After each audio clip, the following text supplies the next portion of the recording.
So, and obviously I met Brian when they hired him to do the show. I was already here for 5 years, almost 5 years.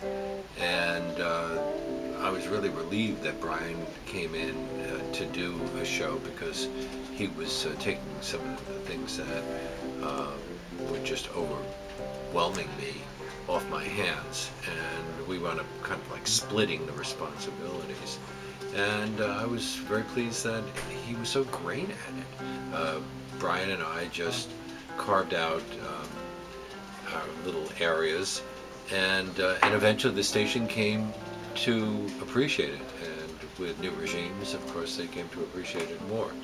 And now we are both, as people like to say, New York institutions.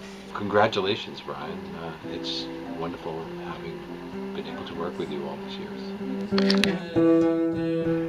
My name is Brooke Gladstone, and I just want to be Brian when I grow up.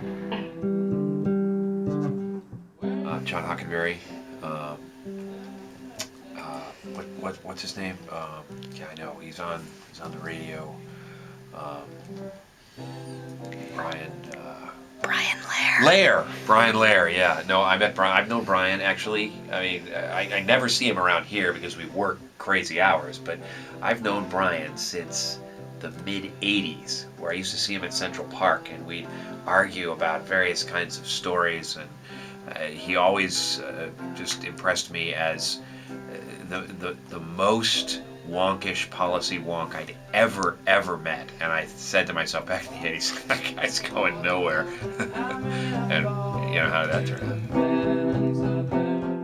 I'm John Schafer, the host of Soundcheck, and I think I met Brian first on the softball field. I mean, I knew he was working with us, had heard the name, and maybe I'd even heard the show, but it wasn't until he walked into the infield playing second base back in those days when I was still playing first base, and we were the left side of the infield for a good couple of seasons. So nice job, rookie. I'm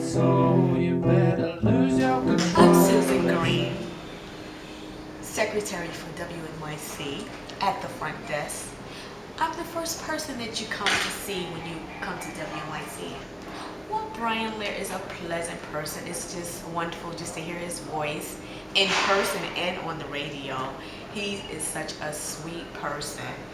And when I get calls and at the receptionist, they ask me, they said, well, how is Brian? I said, the same way that he's on the air, that's how he is in person. He's a great person. Yes. Do you remember your first day, Brian? I do remember my first day.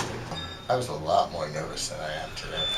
Our first segment was a foreign policy debate between a liberal think tanker named Gregory Treverton and somebody from a conservative think tank who I was not too familiar with, who later became known as the Prince of Darkness, Richard Pearl.